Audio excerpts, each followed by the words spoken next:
तो आज का हमारा चैप्टर है द एनिमी, जिसे लिखा है पॉल एस बक ने। इस स्टोरी के अंदर पे जब वर्ल्ड वॉर 2 चल रहा था और USA and Japan full fighting mode पे थे एक दूसरे के साथ, तब जापानीज आर्मी ने एक अमेरिकन सोल्जर को पकड़ लिया था, जिसे स्टोरी में कहा गया प्रिजनर ऑफ वॉर। जब तुम वॉर के दौरान किसी सोल्जर को कैप्चर कर लेते हो ना, तो उसे कहते हैं प्रिजनर ऑफ वॉर। और इस अमेरिकन सोल्जर का नाम था टॉम, जिसे जापानीज आर्मी ने पकड़ लिया था। बट समहाउ टॉम ना भाग निकलता है जापानीज आर्मी के चंगुल से, और वो भागते भागते एक जापानीज कोस्ट पे एक डॉक्टर को मिलता है बहुत ही घायल हालत पे। अब इस डॉक्टर का नाम है डॉक्टर सदाओ, और यही इस स्टोरी का मेन कैरेक्टर तुम कह सकते हो, जिसके ऊपर एक धर्म संकट आ जाता है। भाई साहब, डॉक्टर होने के नाते इस घायल इंसान को बचाया जाए या एक देशभक्त होने के नाते इस अमेरिकन सोल्जर को जापानीज आर्मी को सौंप दिया जाए। तो आओ देखते हैं कि स्टोरी में डॉक्टर सदाओ करते क्या है, अपने दिल का सुनते हैं या अपने देश के लिए कुछ करते हैं। बट इससे पहले मैं हूं तुम लोगों का दोस्त और होस्ट भी निकल चुका स्टोरी टेलर बनने के जर्नी पे। एक्सपर्ट नहीं हूं, बट हाँ वो चीजें कर रहा हूं जिससे मुझे अच्छा फील हो और तुम लोगों को ये स्टोरी मरते दम तक याद रहे। अगर तुमने चैनल को सब्सक्राइब नहीं किया तो जल्दी से कर लो। हम बढ़ते हैं स्टोरी की ओर। स्टोरी स्टार्ट होता है ये दिखाते हुए कि डॉक्टर सदाओ रहता है एक जापानीज कोस्टल आइलैंड पे। उस आइलैंड के चारों ओर पाइन ट्रीज थे और बचपन में इन पाइन ट्रीज पे सदाओ चढ़ा करता था। और छोटे डॉक्टर सदाओ को उनके पापा अक्सर लेके जाया करते थे आसपास के सदर्न आइलैंड्स पे। पर्टिकुलरली एक आइलैंड को दिखाते हुए उनके पापा हमेशा कहते थे कि ये जो आइलैंड है ना, ये हमारे देश का भविष्य होगा। जिसके बाद हमारा छोटा डॉक्टर सदाओ सोचने लगता है और अपने पापा से कहता है कि कहाँ है हमारा भविष्य। उसका पापा कहता है कि मुझे नहीं पता, वो तो डिपेंड करता है कि हम क्या करते हैं। काफी फिलोसॉफिकल बातें चल रहे हैं बाप बेटों में। हमारे बाप के साथ तो ऐसा बात नहीं चला हमारा कभी। खैर, एक चीज जो कॉमन है मेरे बाप और सदाओ के बाप के बीच, कि दोनों ही बहुत ज्यादा स्ट्रिक्ट थे। मजाक वजाक करना तो भूल जाओ भाई साहब। डॉक्टर सदाओ के पापा उनके पढ़ाई को लेकर हमेशा ही सीरियस रहते थे। वो चाहते थे कि सदाओ पढ़ लिखे कुछ बड़ा करे, और सदाओ ऐसा ही करता है। अपने बाप के सपने को पूरा करने के लिए जब सदाओ 22 का होता है तो वो अमेरिका जाता है और वहां जाके वो पढ़ता है सर्जरी एंड मेडिसिन के बारे में। और पूरे 8 साल बाद जब वो 30 का होता है तो अपने देश वापस लौटता है, एक डॉक्टर बन के और साथ ही साथ एक साइंटिस्ट बन के। डॉक्टर सदाओ ने अपने बाप के सपने को पूरा कर दिया था। अब तुम बताओ लॉन्डो, तुम कब कर रहे हो अपने बाप का सपना पूरा? मैंने तो अपने बाप के सपने पे हक दिया यार। अब तुम बताओ, क्या तुम भी हकने वाले हो या पूरा करने वाले हो सपने? खैर, बैक टू द स्टोरी। जब सदाओ वापस लौटता है जापान, वो देखता है कि अमेरिका एंड जापान के बीच चल रहा है सेकंड वर्ल्ड वॉर, और इस वॉर की वजह से जितने भी डॉक्टर्स थे उन्हें भी जाना पड़ता है लड़ाइयों में सोल्जर्स को ट्रीट करने के लिए। बट सदाओ को नहीं भेजा गया था, और इसके पीछे 2 कारण था। पहला तो डॉक्टर सदाओ काम कर रहे थे एक बहुत ही इंपॉर्टेंट साइंटिफिक डिस्कवरी के ऊपर, जिससे घाव को बहुत ही जल्दी हील करा जा सकता है। और दूसरा, एक ओल्ड जनरल था जिसका कभी भी ऑपरेशन होने वाला था, और सदाओ था बेस्ट सर्जन। तो बुढ़ा नहीं चाहता था कि डॉक्टर सदाओ को वॉर पे भेज दूं, और इसी वजह से डॉक्टर सदाओ को वॉर पे नहीं भेजा गया था। देख रहे हो भाई साहब, सब अपने अपने फायदे देखते हैं। पता नहीं मैं कब अपने फायदे देखूंगा यार। लोगों के बारे में सोचते सोचते यार सब अपनी नैया डूब रही है भाई साहब, क्या बताया।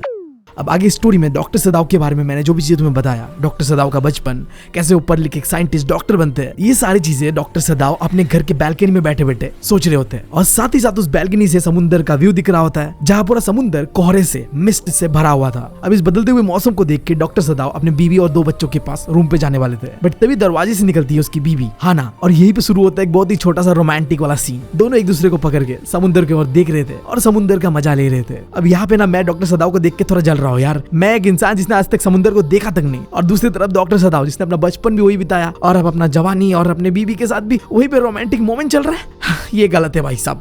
फिर अब आगे स्टोरी में बताया जाता है कि डॉक्टर सदाओ अपने बीवी हैना से कैसे मिलती है। तो दोनों का मुलाकात होता है अमेरिका के अंदर, और जब वो मिलते हैं ना, डॉक्टर सदाओ ये चीज पक्का कर लेता है कि ये बंदी जापानीज ही हो, वरना मेरा अब्बा नहीं मानेगा। डॉक्टर सदाओ का किस्मत अच्छा था, उसकी बंदी जापानीज ही होती है और उसका अब्बा मान भी जाता है। बट वो शादी अमेरिका में नहीं करते, वो जापान आते हैं, अपने बाप से परमिशन लेते हैं एंड देन पूरा जापानीज तौर तरीके से शादी करते हैं। काश जिंदगी में जब मैं कभी शादी करूँ तो मेरा शादी भी इतनी स्मूथली हो जाए भाई साहब। घर वालों का ये चोचला मुझे नहीं चाहिए यार, मतलब फट जाती है।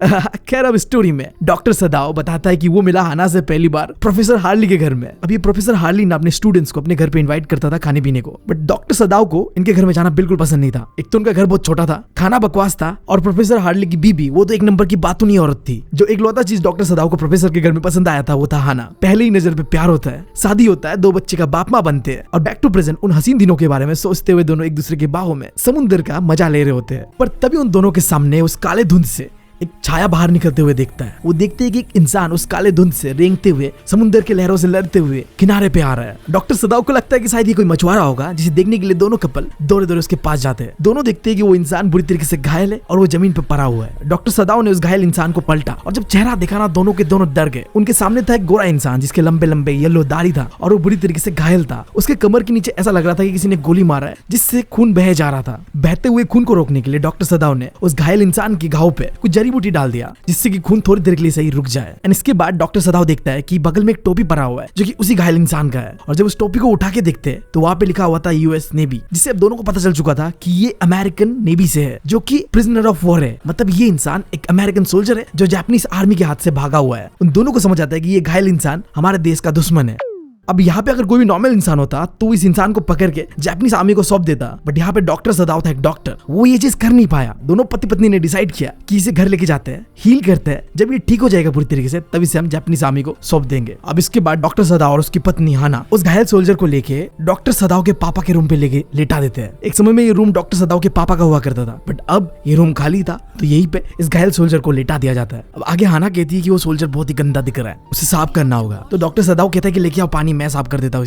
हाना कहती है नहीं, नौकर से साफ करवाते हैं। इसके बाद डॉक्टर सदाव उस घायल अमेरिकन सोल्जर को चेक करता है। वो सोल्जर लगभग 25 साल से भी कम का होगा, बट इस समय उसका कंडीशन बहुत ही बुरा है। वो जैसे तैसे सर्वाइव कर रहा है, बट अगर ऑपरेशन ना करा गया तो बहुत ही जल्द मर जाएगा। तो हाना कहती है कि अगर वो ऑपरेशन करते हुए मर गया तो डॉक्टर सदाव कहता है हमें कुछ तो करना ही होगा, ऐसे हम उसे छोड़ नहीं सकते मरने के लिए, बट उससे पहले इसे क्लीन करना होगा। ये कह के डॉक्टर सदाव रूम से निकल जाता है और उसके पीछे पीछे हाना भी निकल जाती है, क्योंकि हाना उस व्हाइट इंसान के साथ एक सेकंड भी अकेले अकेले रहना नहीं चाहती थी। अमेरिका छोड़ने के बाद हाना पहली बार किसी व्हाइट मैन से मिल रही थी, और जिस इंसान से वो मिल रही थी वो उनका देश का एनिमी था। अब हाना सीधा किचन पे जाती है और अपने 2 सर्वेंट, एक नैनी और एक ओल्ड गार्डनर को बताती है कि समुद्र के किनारे उन्हें एक व्हाइट मैन मिला जो कि एक अमेरिकन सोल्जर है जो बुरी तरीके से घायल है, और अब डॉक्टर सदाव उनका ऑपरेशन करने वाले हैं, जिसके लिए हाना उनके बच्चों का देखभाल करने वाली नैनी जिसका नाम यूमी है उसे कहती है कि गर्म पानी करो और उस व्हाइट मैन को क्लीन करो। बट हाना का ये सब बातें सुन के वो जो ओल्ड गार्डनर था ना वो बिल्कुल घबरा जाता है। वो कहता है कि मास्टर को उस व्हाइट मैन को बचाना नहीं चाहिए। अब ये ओल्ड गार्डनर ना एक गावलिया इंसान था जो उल्टी सीधी बातें करता है कि जिस इंसान को गोली लगा है, समुद्र ने चोट पहुंचा है, उससे अगर डॉक्टर सदाव बचाते हैं ना तो इससे घर में बैड लक आएगा। जिसे सुन के हाना अंदर ही अंदर डरती तो है, बट वो उस इंसान की तरह सुपरस्टिशियस नहीं होती है। वो ऐसे अंधविश्वासों पे बिलीव नहीं करती है। वो सीधा सीधा यूमी को कहती है गर्म पानी करो और मेरे साथ चलो उस व्हाइट मैन को क्लीन करने। जिसके बाद हाना उस रूम पे वापस आती है जिस रूम पे व्हाइट मैन सोया हुआ था। उनकी नैनी यूमी भी वापस आती है गर्म पानी लेके, बट उस व्हाइट मैन को देख के यूमी कहती है कि मैंने आज तक किसी व्हाइट मैन को क्लीन नहीं किया और ना ही मैं इसे करूंगा। हाना दम देते हुए कहती है कि तुम्हें करना ही होगा क्योंकि मैं कह रहा हूँ करने के लिए, बट नैनी यूमी सीधा सीधा मना कर देती है। अब इसके आगे हाना कुछ ज्यादा बोल नहीं सकती है। अगर वो यूमी को जबरदस्ती करेगी ज्यादा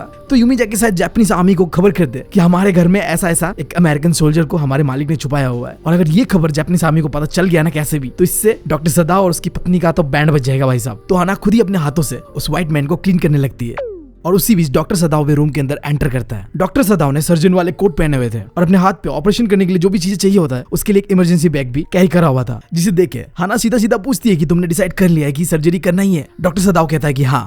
अब इसके बाद डॉक्टर सदाव फुल अपने सर्जेंट वाले मोड पे आ जाता है। अब वो हाना का पति नहीं था, सीधा सीधा ऑर्डर देता वो हाना को। सबसे पहले तो डॉक्टर सदाव ने हाना से कहा कि एक टॉवल लेके आओ, एंड देन उस घायल सोल्जर को पीठ के बल लेटाने में उसकी मदद करने को कहा, और हाना भी जैसे जैसे डॉक्टर सदाव कह रहे थे एक्जैक्टली वैसे कर रही थी। फिर डॉक्टर सदाव हाना से पूछती है कि यूमी ने इसे क्लीन नहीं करा। हाना कहती है कि नहीं उसने नहीं करा, मैंने खुद से करा, जिस बात पे डॉक्टर सदाव रिएक्ट नहीं करता है। अब वो कंप्लीटली अपने काम पे खो गया था। भाई साहब इसकी जगह अगर मैं होता ना मैं तो ऐसा नहीं करता। बी ऑनेस्ट मैं बहुत ज्यादा पॉजिटिव आदमी हूँ भाई साहब। मैं अपने बंदी को किसी गैर मर्द को धुलाने नहीं दे सकता भाई साहब। नहीं यार मेरी गान जल जाएगी भाई साहब। अपने बंदी को ये सब करने नहीं दूंगा मैं। नहीं भाई मैं पागल वाला पॉजिटिव इंसान हूँ।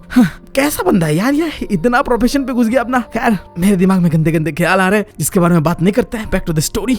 अब डॉक्टर सदाव अपनी बीवी से एक आखिरी चीज कहता है कि तुम्हें ना इसे जरूरत पड़े तो एनेस्थीसिया देना होगा। हाना कहती है कि बट मैंने तो आज तक कभी एनेस्थीसिया दिया ही नहीं। डॉक्टर सदाव कहता है कि आसान है, तुम कर लोगे। इसके बाद डॉक्टर सदाव सर पे एक सर्जन वाला टॉर्च पहनता है एंड देन देखने लगता है कि घाव कितना गहरा है। डॉक्टर सदाव को दिखता है कि गोली अभी तक अंदर ही है और इसकी वजह से खून ज्यादा बह रहा है, और अगर ऐसे चलता रहा तो इसका बचना मुश्किल है। अब इतना सारा खून देख के ना हाना डर जाती है, घबरा जाती है। वो भागती है वहां से और बाहर निकल के उल्टी करने लगती है, और ये सारा सीन देख के ना डॉक्टर सदाव बहुत ज्यादा इरिटेट होता है। डॉक्टर सदाव रियलाइज करता है कि हाना ने तो आज तक ऑपरेशन होते हुए देखा ही नहीं, और इसी वजह से इतने सारे खून देख के वो पैनिक कर गई और बाहर जाके उल्टी करने लग गई। और अपनी बीवी को ऐसे कंडीशन में देख के डॉक्टर सदाव अपना पूरा गुस्सा निकालता है इस अमेरिकन घायल सोल्जर के ऊपर। वो मन ही मन सोच रहा होता है कि साला ये मर ही जाता उससे अच्छा होता, बट यहाँ आयरनी देखो, वो मन से चाहता तो है कि ये मर जाता तभी ठीक था, बट फिर भी वो उसे बचा रहा था। यही एक डॉक्टर का काम है यार। ऐसे हम डॉक्टरों को भगवान का दर्जा नहीं देते, चाहे तुम्हारे सामने अपना दुश्मन ही क्यों ना हो तुम उसे भी बचाओगे। और वही चीज कर रहा था डॉक्टर सदाव। वो सोल्जर दर्द से करा रहा था और उसी समय हाना आती है वापस, और डॉक्टर सदाव हाना से कहती है कि इसे एनेस्थीसिया दो नाक पे, और हाना भी वैसे ही करती है जैसे उसके पति ने कहा था उसे करने को। एक कॉटन में एनेस्थीसिया का बोतल से कुछ बूंद गिराती है हाना और उस घायल सोल्जर के नाक पे रख देती है। वो अमेरिकन सोल्जर दर्द से करा रहा था और उसका ऐसे दर्द से कराता हुआ देख के हाना सोचती है ये जो प्रिजनर्स ऑफ वॉर के भागे हुए कैदी है ना, इनके साथ बहुत ज्यादा टॉर्चर होता होगा। हाना ने कई सारे न्यूज़पेपर्स में देखा था कि जापानीज सोल्जर्स अलग अलग जगह पे जाते हैं, वो जगह को लिबरेट कर देते हैं, बट असली कहानी ना थोड़ा अलग होता है। जब जापानीज सोल्जर किसी टेरिटरी को जीतते हैं ना, तो वहाँ के सोल्जर्स के साथ बहुत ज्यादा टॉर्चर करते हैं। अब यही पे हाना को याद आता है जनरल टाकिमा के बारे में, जिसने जीता था बैटल ऑफ मंचूरिया। सब लोग ये बात करते थे कि किस तरीके से जनरल टाकिमा ने बहादुरी से बैटल ऑफ मंचूरिया पे लड़ा, बट कोई इस बारे में बात नहीं करता कि कैसे जनरल टाकिमा अपने बीबी के ऊपर अत्याचार करते हैं, मारते हैं, पीटते हैं। हाना सोचती है कि अगर ये इंसान अपने बीबी के ऊपर इतना अत्याचार कर सकता है तो प्रिजनर ऑफ वॉर के ऊपर वो कितना अत्याचार करेगा। हाना ये उम्मीद करती है कि इस सोल्जर के साथ ऐसा टॉर्चर ना हुआ हो। अब हाना यही सब चीजें सोच रही होती है, अपने ख्यालों में होती है, और तभी डॉक्टर सदाओ को ऐसा फील होता है कि उसके इंस्ट्रूमेंट ने किसी हार्ट से चीज को फील किया अभी जो कि किडनी के बहुत ही पास है। अब इस पल पे ना डॉक्टर सदाओ अपने काम से बहुत ज्यादा खुश होता है, मतलब उसे मजा ही आ जाता है इस चीज को करते हुए। भाई को अपनी उंगलियों पे अलग ही लेवल का कॉन्फिडेंस फील होता है, जैसे पूरे उंगलियों से वो उस इंसान के पूरे बॉडी के एटम्स को भी फील कर पा रहा है। तुम समझ रहे हो किस लेवल पे वो घुसा हुआ है ऑपरेशन के बीच। और तभी डॉक्टर सदाओ को याद आता है अपने एनाटॉमी प्रोफेसर का वो बात कि एक सर्जन को ह्यूमन बॉडी के बारे में पूरे अच्छी तरीके से पता होना चाहिए। वो किसी भी चीज को इग्नोर नहीं कर सकता, अगर वो इग्नोर करता है तो वो पाप के बराबर है। अगर एक सर्जन बिना किसी प्रॉपर नॉलेज के किसी का भी ऑपरेशन करता है ना, तो वो मर्डर के बराबर है। और ये एकदम 100% सही बात है। जब एक डॉक्टर, एक सर्जन ऑपरेशन करने जाता है तो उसे पूरी तरीके से पता होना चाहिए कि वो क्या कर रहा है और क्या नहीं करना है उसे, वरना उस पेशेंट का जिसका वो ऑपरेशन कर रहा है जान जा सकता है। खैर डॉक्टर सदाओ का ना एक बीमारी था, तुम कह लो आदत था। जब भी वो ऑपरेशन कर रहा होता है ना किसी भी पेशेंट का, तो उसके साथ बातें करने लगता है, गुनगुनाने लगता है, और अक्सर वो बातों बातों में उस पेशेंट को माय फ्रेंड कहता है। और अब इस अमेरिकन सोल्जर को भी वो माय फ्रेंड कहता है, जबकि वो उसका एनिमी है। डॉक्टर सदाओ कहता है कि माय फ्रेंड, गोली बस तुम्हारी किडनी को लगते लगते बच गया। एक सेकंड के लिए डॉक्टर सदाओ भूल जाता है कि ये उसका दुश्मन है, और वो अपने मुंह से इसे माय फ्रेंड कहता है। थोड़ी देर में ऑपरेशन कंप्लीट होता है और उस अमेरिकन सोल्जर को बचा लिया जाता है। डॉक्टर सदाओ उसका पल्स चेक करता है, जो कि काफी वीक था, बट अभी भी उम्मीद था कि वो ठीक हो जाएगा बहुत ही जल्द। डॉक्टर सदाओ अंदर से नहीं चाहता था कि वो जिंदा बचे, बट एज ए डॉक्टर वो अपने काम से मजबूर था और उसे बचा ही देता है। वो हाना को कहता है कि अब एनेस्थीसिया बंद कर दो, और एक इंजेक्शन लेके उसके हाथ पे दे देता है और कहता है कि ये इंसान बच जाएगा। अब ऑपरेशन के कुछ समय बाद वो यंग अमेरिकन जागता है, बट वो बहुत ही ज्यादा कमजोर होता है और उसकी नीले आंखों में डर छुपा हुआ होता है। बट हाना को उसका सिचुएशन देख के बहुत बुरा लगता है। घर का कोई भी सर्वेंट उस अमेरिकन के लिए कुछ भी करने को तैयार नहीं था, तो हाना खुद अपने हाथों से उसके लिए खाना प्रिपेयर करके लाती है और उसे देती है। बट वो यंग अमेरिकन डर रहा होता है, उसे लगता है कि अब टॉर्चर करा जाएगा इसे या मार दिया जाएगा। तभी हाना कहती है डोंट बी अफ्रेड, जिसे सुन के वो यंग अमेरिकन सरप्राइज हो जाता है अंग्रेजी कैसे बोल रहे हो। हाना कहती है कि मैं लंबे समय तक अमेरिका में रही हूँ, इसीलिए बोल पा रही हूँ। और साथ ही साथ हाना ये भी कहती है कि तुम बहुत ही जल्द स्ट्रॉन्ग हो जाओगे दोबारा। बट ऐसा नहीं था कि हाना को वो पसंद आने लग गया था, वो अभी भी नफरत कर रही थी उससे, बट भाई साहब दया भी आ रहा था तो वो हेल्प कर रही थी। अब पूरे 3 दिन बाद डॉक्टर सदाओ दोबारा देखने आता है उस अमेरिकन को। वो आके देखता है कि यंग अमेरिकन बैठा हुआ है, जिसे देख के डॉक्टर सदाओ चिल्लाते हुए कहता है कि तुमको जीने मारने की नहीं है, चुपचाप लेट जाओ, ऐसे मत बैठो। अब इसके बाद वो यंग अमेरिकन डॉक्टर सदाओ से पहली बार बात करता है। मैं तुम लोगों को नाम बता देता हूँ उसका। इस यंग अमेरिकन का नाम है टॉम, याद रहेगा तुम्हें। तो टॉम डॉक्टर सदाओ से पूछता है कि तुम मेरे साथ क्या करोगे, क्या तुम मुझे जापानीज आर्मी को सौंप दोगे।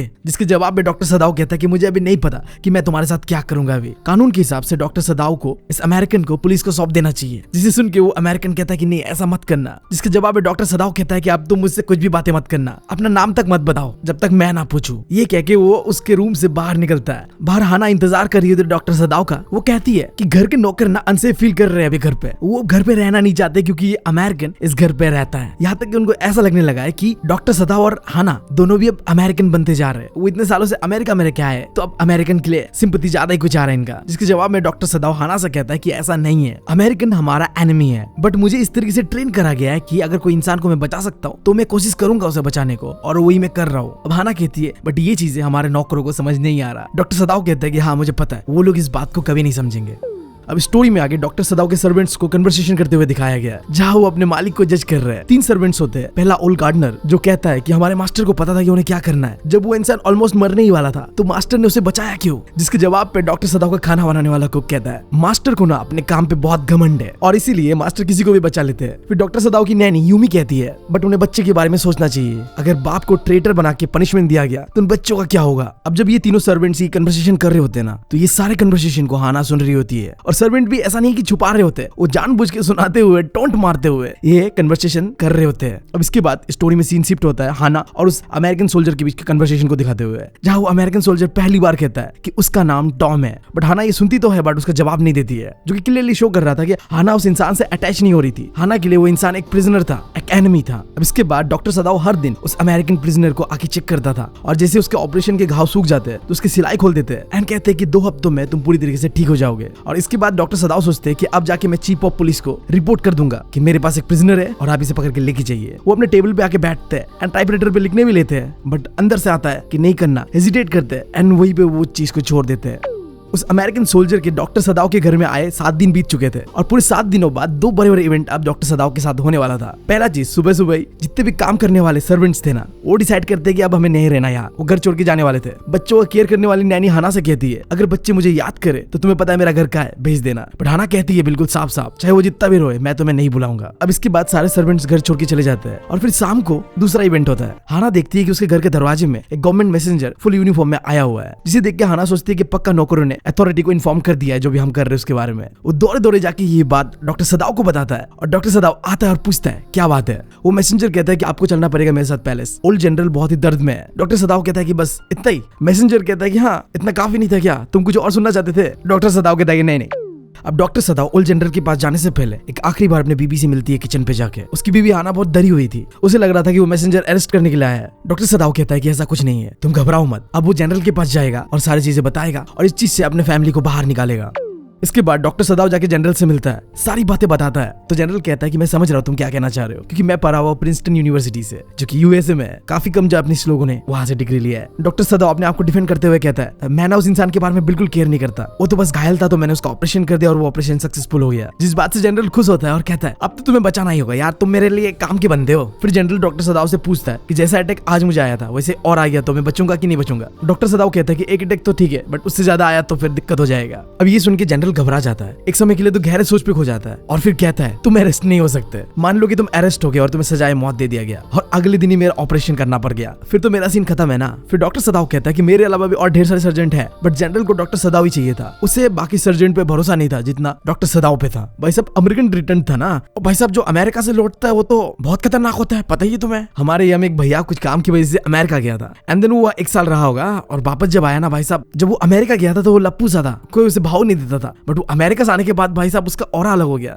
मतलब लोग अलग ही रिस्पेक्ट से देखने लगे। भाई साहब वो अमेरिका से लौटा है तो यार सही है, जो अमेरिका से लौटता है वो बहुत खतरनाक होता है। हमारे यहाँ तो ऐसा ही मानना है, और उस जनरल का भी ऐसा ही मानना था। वो डॉक्टर सदाओ को एक आइडिया देता है, क्या हो अगर मैं अपने प्राइवेट असैसिन्स तुम्हारे घर पे भेज दूं और उस अमेरिकन को मार के गायब कर दूं, किसी को पता ही नहीं चलेगा। बस तुम्हें ना जिस घर में वो अमेरिकन सोल्जर सोया हुआ है उसका दरवाजा खुला रखना है। असैसिन्स आएंगे, उसे मारेंगे और उसका बॉडी तक गायब कर देंगे, किसी को पता तक नहीं चलेगा। डॉक्टर सदाओ भी एग्री करता है इस बात से। अब इसके बाद डॉक्टर सदाओ घर के लिए निकलता है, और रास्ते पे जाते हुए सोचता है कि ये सारे बातें वो हाना से नहीं कहेगा, क्योंकि टॉम को मारने की खबर से शायद हाना घबरा जाए, पैनिक कर जाए। तो बेटर यही होगा कि हाना को नहीं बताया जाए। सदाओ घर आके उस अमेरिकन सोल्जर के रूम पे जाता है, और वो देखते हैं कि टॉम अपने पैरों पे खड़ा है और वो गार्डन में जाने का तैयारी कर रहा है। सदाओ गुस्से में कहता है कि तुम्हें परमिशन किसने दिया रूम से बाहर निकलने का। तो टॉम कहता है कि मुझे किसी का परमिशन का जरूरत नहीं है, मैं दोबारा बिल्कुल अच्छा फील कर रहा हूँ। ये सुन के डॉक्टर सदाओ ना उसे चेक करने लगता है। इमेजिन करो अभी अभी ये इंसान उसका सुपारी दे के आया है जनरल को, बट फिर उसके अंदर का डॉक्टर जग जाता है और वो उसका चेकअप करने लगता है। भाई साहब ये डॉक्टर है ना क्या है। अब ये सारी चीजें देख के टॉम डॉक्टर सदाओ से कहता है, अगर मैं तुम्हारे जैसे किसी अच्छे जापानीज डॉक्टर से ना मिला होता तो शायद मैं आज जिंदा ना होता। वो शुक्रिया अदा करता है डॉक्टर सदाओ का, और कहता है कि अगर सारे जापानीज तुम्हारे जैसे होते तो शायद ये लड़ाई नहीं होता। डॉक्टर सदाओ कहता है कि शायद, ये कह के उसे दोबारा बेड पे सोने को कहता है, और वो भी चला जाता है सोने के लिए रात को। अब उस रात ना सदाओ को नींद नहीं आता है, उसे बार बार ऐसा फील होता है कि किसी का चलने का आहट आ रहा है घर पे। लाइक उसने असैसिन्स मंगवाया था ना, तो उसे ऐसा लगता है कि शायद वो असैसिन्स घर पे आए हुए और टॉम को मारने वाले। फिर अगले दिन सुबह होता है और वो टॉम को जाके देखता है, जो कि अपने बेड पे लेटा हुआ था। टॉम को ऐसे सोते हुए देख के डॉक्टर सदाओ ने दरवाजा बंद कर दिया और बाहर निकल के हाना को कहता है कि वो सो रहा है और शायद वो पूरी तरीके से ठीक हो चुका है। हाना पूछती है कि अब हम उसके साथ क्या करेंगे। डॉक्टर सदाओ कहता है कि 1-2 दिन में देखते क्या कर सकते हैं। और फिर आता है सेकंड नाइट, हल्का हल्का बारिश हो रहा होता है, हवाएं आ रही होती है। हाना उठती है और डॉक्टर सदाओ से पूछती है क्या टॉम के रूम का दरवाजा बंद कर दूं मैं जाके? डॉक्टर सदाव कहता है कि जरूरत नहीं है, ऐसे खुले रहने दो, क्योंकि तुम्हें पता है डॉक्टर सदाव जनरल के साथ जाके टॉम का फील्डिंग सेट करके आया हुआ है। और दरवाजा अगर बंद हो गया तो असैसिन्स अंदर कैसे आएंगे? फिर सुबह होता है, वो जाके टॉम के रूम पे देखता है कि वो बंदा अभी तक यही है, इसका मतलब था कि जनरल के भेजे हुए लोग आज भी नहीं आए थे। फिर आता है थर्ड नाइट। उस रात को टॉम के रूम से कोई शोर सुनाई दिया। हाना जग जाती है। एन कहती है कि मैं उसके रूम पे जाके देखती हूँ क्या हुआ है, बट डॉक्टर सदाव हाना को रोकती है कि नहीं जाना तुम्हें। हाना कहती है कि तुम्हें क्या हुआ, तुम ऐसे वियर्ड तरीके से बिहेव क्यों कर रहे हो? बट डॉक्टर सदाव एक ही बात कहता है, तुम्हें वहां जाने की जरूरत नहीं है, चुपचाप अपने बिस्तर पे लेट जाओ। सुबह होता है, डॉक्टर सदाव टॉम के रूम पे जाता है और वो देखता है कि टॉम जागा हुआ है और वो इस समय पहले से भी ज्यादा हेल्दी हो चुका है। अब ये सब देख के डॉक्टर सदाव फ्रस्ट्रेटेड हो जाता है। उसके 3 रातों का नींद हो रहा हुआ था भाई साहब, इस चक्कर में कि कब आएंगे असैसिन्स और इस बंदे को मार के लेके जाएगा। तो वो डिसाइड करता है बहुत हो गया, अब मुझे कुछ करना होगा। वो टॉम से कहता है कि अब ना तुम पूरी तरीके से ठीक हो चुके हो, तो आज रात हम एक बोट लेंगे जिसमें थोड़ा खाना और कपड़ा रखेंगे तुम्हारे लिए, और तुम्हें यहाँ से थोड़ी पास में एक आइलैंड है जो कि पूरी तरीके से खाली है, वहां भेज दूंगा। वो आइलैंड पूरी तरीके से खाली होगा, ना ही वहाँ कोई रहता है और ना ही वहाँ कोई जाता है, क्योंकि तूफान आने की वजह से वो आइलैंड आधा तक डूब भी जाता है। बट ये सीजन तूफान का नहीं है, तो तुम आसानी से जाके वहाँ रह सकते हो। वो आइलैंड तुम्हारे लिए बिल्कुल सेफ है और उस आइलैंड के बहुत ही करीब से कोरियन फिशिंग शिप्स गुजरते हैं, तो तुम आसानी से उस फिशिंग शिप्स की मदद से अपने घर वापस लौट सकते हो। टॉम पूछता है कि क्या मुझे ये करना ही होगा? तो सदाव कहता है कि हाँ तुम्हें करना ही होगा, कि तुम जो यहाँ पे हो ये बात छुपा हुआ नहीं किसी से, सबको पता चल चुका है ये बात, और अगर ऐसे चलता रहा तो बहुत जल्द पुलिस आके तुम्हें पकड़ के लेके चला जाएगा, तो बेटर यही होगा कि तुम चले जाओ। कोई ड्रामा नहीं होता, कुछ नहीं होता है। टॉम भी मान जाता है। फिर शाम होता है और डॉक्टर सदाव घसीटते हुए एक नाव को समुद्र के किनारे पे बांध देता है। उसके अंदर कुछ खाना, कुछ वाटर बॉटल्स और कुछ कपड़े को डाल देता है। इसके बाद वो घर में आके खाना खाता है। हाना कहती है कि यूमी आई थी आज और वो बच्चों को बहुत ज्यादा मिस कर रही थी। तो डॉक्टर सदाव कहता है कि जैसे ये फॉरेनर जाएगा तो सारे सर्वेंट को दोबारा वापस बुला लेना। खाना खाने के बाद वो फिर जाता है टॉम के रूम पे, जाके दोबारा उसे चेक करता है, उसके नब्ज को चेक करता है। टॉम पूरी तरीके से अब रिकवर कर चुका था, वो हेल्दी था, स्ट्रांग था। टॉम शुक्रिया अदा करता है डॉक्टर सदाव को कि फिर से तुमने मेरा जिंदगी बचाया। डॉक्टर सदाव कहता है कि बिल्कुल नहीं, मैं बस तुम्हें यहाँ देखना नहीं चाहता। ये कह के टॉम को वो एक टॉर्च देता है और कहता है कि अगर कोई नाव मिलने से पहले तुम्हारा खाना खत्म हो जाए तो तुम मुझे टॉर्च को 2 बार जला के सिग्नल देना, मैं तुम्हारे लिए खाना भेज दूंगा। बट तुम्हें टॉर्च जला के सिग्नल सूरज डूबने से एग्जैक्ट पहले देना है, रात को कोई सिग्नल मत देना, इससे लोगों को पता चल जाएगा कि उस आइलैंड पे तुम छुपे हुए हो, और अगर वहीं पे तुम सही सलामत हो तो तुम मुझे एक बार टॉर्च जला के सिग्नल देना। तो यहाँ पे देखा तुमने, अगर खाना खत्म हो गया हो तो 2 सिग्नल देना है, और अगर ठीक हो कि नहीं उसे पता करना है तो एक ही सिग्नल देना है, और जो भी सिग्नल देना है वो सूरज ढलने से पहले देना है। और इसके बाद डॉक्टर सदाव टॉम को ये भी कहता है कि तुम्हें वहाँ पे ताजी मछलियां पकड़ना होगा और वही खाना होगा, और तुम आग नहीं जला सकते क्योंकि उससे धुआं निकलेगा और फिर लोगों को पता चल जाएगा कि उस आइलैंड पे कोई तो है। ये सब सुन के टॉम कहता है ठीक है, तुमने जो भी कहा मैंने पूरी तरीके से समझ लिया। आखिरी अलविदा करने से पहले डॉक्टर सदाव ने टॉम को किमोनो पहनाया और उसे बोट से उस रात रवाना कर दिया उस आइलैंड के लिए। और 4th नाइट को वो बहुत ही चैन का नींद सोता है। इससे पहले 3 रात तो वो सो नहीं पा रहा था, बट इस रात को उसे किसी चीज का डर नहीं था, तो वो चैन का नींद लेता है। अब ऐसे कुछ दिन बीतते हैं और एक दिन वही मैसेंजर दोबारा डॉक्टर सदाव के पास वापस आता है और उसे जनरल के पैलेस पे लेके जाता है और जनरल का ऑपरेशन स्टार्ट होता है। ये ऑपरेशन पूरे 12 घंटे तक चलता है और इस बीच कोई नहीं कह सकता था कि जनरल बचेगा या नहीं बचेगा, बट फाइनली 12 घंटे बाद ऑपरेशन कंप्लीट होता है और जनरल बच जाता है और वो खाना मांगता है। डॉक्टर सदाव ने जनरल का गोल्ड ब्लैडर का ऑपरेशन करा था क्योंकि जनरल का गोल्ड ब्लैडर बिल्कुल खराब हो चुका था, तो डॉक्टर सदाव ने ऑपरेशन करके गोल्ड ब्लैडर को काट के फेंक दिया। ऑपरेशन कंप्लीट होने के बाद डॉक्टर सदाव ने जनरल को बताया कि वो प्रिजनर भाग गया है। जनरल कहता है क्या वो भाग गया? एक ही हफ्ते पहले तो उसका ऑपरेशन हुआ था। डॉक्टर सदाव कहता है कि हाँ सर भाग गया वो। अब जनरल को याद आता है कि उसने वादा किया था डॉक्टर सदाव से कि वो असैसिन्स भेजेगा उस प्रिजनर को मारने के लिए, बट बीमारी के चक्कर में वो ये चीज भूल गया था। अब जनरल को ये लग रहा था कि वो जो प्रिजनर भाग गया उसका जिम्मेदार सिर्फ और सिर्फ जनरल है क्योंकि उसने असैसिन्स टाइम पे नहीं भेजा। तो वो अपनी गलतियों को छुपाने के लिए ये जस्टिफिकेशन देता है कि मैं तो बीमार था, वरना मैं तो बहुत बड़ा देशभक्त हूँ, मैं अपना ड्यूटी प्रॉपर्ली निभाता हूँ। अगर कहीं से ये बात बाहर आ गया कि मेरे वजह से कोई प्रिजनर भाग गया है तो तुम तो समझोगे ना, मेरा साथ दोगे ना। अब यहाँ पे डॉक्टर सदाव को समझ आ जाता है कि जनरल अब मेरे काबू पे है। इस बंदे को लग रहा है कि इसी की गलती था, तो अब ये कुछ तो करेगा नहीं मुझे। तो वो जनरल के हाँ में हामी भरता है और कहता है कि नहीं, मैं समझ रहा हूँ आप क्या कहना चाह रहे हो और मैं आपके लिए लॉयल हूँ, मैं किसी को नहीं बताऊंगा ये बात है। जिस बात पे जनरल कहता है कि तुम अच्छे आदमी हो, तुम्हें इनाम दिया जाएगा। बट डॉक्टर सदाव को तो उस रात ही उसका इनाम मिल चुका था। रात को कोई भी टॉर्च का सिग्नल नहीं आता है, जिसका एक ही मतलब था, टॉम को कोई कोरियन फिशिंग शिप मिल चुका है जिसमें वो बैठ के अपने घर के लिए निकल भी चुका है, क्योंकि डॉक्टर सदाव ने अच्छी तरीके से इंस्ट्रक्ट किया था टॉम को कि तुम्हें कोरियन शिप पे बैठ के चले जाना है और जब तक वो ना आए मुझे टॉर्च सिग्नल देते रहना है। बट उस शाम को कोई भी सिग्नल नहीं आया था, तो इसका तो यही मतलब था कि टॉम सेफली निकल चुका था आइलैंड से, और यही डॉक्टर सदाव का इनाम था, क्योंकि अब उसे किसी चीज का टेंशन नहीं है कि कोई पुलिस आके उसे पकड़ के लेके जाएगा, क्योंकि उसने किसी अमेरिकन को मदद किया है, वो देश के लिए गद्दार है। नहीं भाई साहब, अब तो दिक्कत ही नहीं है। वो अपने बैल्कनी में बैठ के चैन की सांसें लेता है और समुद्र को देखता है जहाँ से वो अमेरिकन आया था, और याद करता है उन दिनों को जब वो अमेरिका में रहा करता था। वो याद करता है अपने प्रोफेसर को जो कि बहुत बड़ा गांडू था, और वो याद करता है उसकी पत्नी को भी जो कि बहुत ही ज्यादा बातूनी था, और वो याद करता है अपने एनाटॉमी प्रोफेसर को भी जिसने उसे ढंग से नाइफ पकड़ना सिखाया था। और आखिर में वो याद करती है अपने मकान मालकिन को। जब डॉक्टर सदाओ पहली बार अमेरिका में गया था ना, तो उसे भारत पे कोई घर ही नहीं दे रहा था क्योंकि वो एक जापानीज आदमी था। बट फाइनली एक बूढ़ी सी औरत ने उसके घर पे डॉक्टर सदाओ को रेंट पे रहने को दिया। बट डॉक्टर सदाओ को बूढ़ी औरत बिल्कुल पसंद नहीं थी क्योंकि वो गरीब थी, गंदी थी और अनएजुकेटेड थी। बट फिर भी जब डॉक्टर सदाओ को इन्फ्लुएंजा हुआ था तो उस औरत ने उसका टेक केयर किया था, यानी कि ध्यान रखा था। बट डॉक्टर सदाओ ने उसे थैंक यू नहीं करा था। ये चीज शो कर रहा है कि जापानीज लोग ना थोड़ा रेडिकल होते हैं, और ये बात सही भी है, मैं बता रहा हूँ तुम्हें। वो लोग बहुत अपने आप पे रहते हैं, अपने आप को महान सोचते हैं। एज इंडियन मुझे जापान जाना, जापान का कल्चर काफी कूल लगता है, बट वो हमें एक गंदे नाली का कीड़ा से ज्यादा और कुछ नहीं समझते। और चीज का मुझे बुरा भी लगता है थोड़ा। पहले मुझे जापान का कल्चर बहुत कूल लगता था, बट मैंने धीरे धीरे पढ़ा और समझा कि वो लोग हमारे बारे में क्या सोचते हैं, और सुन के मुझे बहुत दुख हुआ कि वो हमारे बारे में कुछ ऐसा सोचते हैं। खैर, कहानी यहीं पे खत्म होता है। आई होप तुम लोगों को पसंद आया हुआ ये स्टोरी। काफी लंबा था बट हाँ, मैंने कंप्लीट कर दिया। अब बताओ अगला टॉपिक तुम्हें कौन सा चाहिए। अगर तुमने अभी तक चैनल को सब्सक्राइब नहीं किया तो प्लीज यार, बहुत जरूरत है तुम लोगों का सपोर्ट का। अपने दोस्तों के साथ शेयर करो और प्लीज इस साल मेरा 1 मिलियन कर दो यार। अटका हुआ यार, भाई को थोड़ा हेल्प कर दो। मैं मिलता हूँ तुम लोगों से अगले वीडियो में। Thank you, love you all.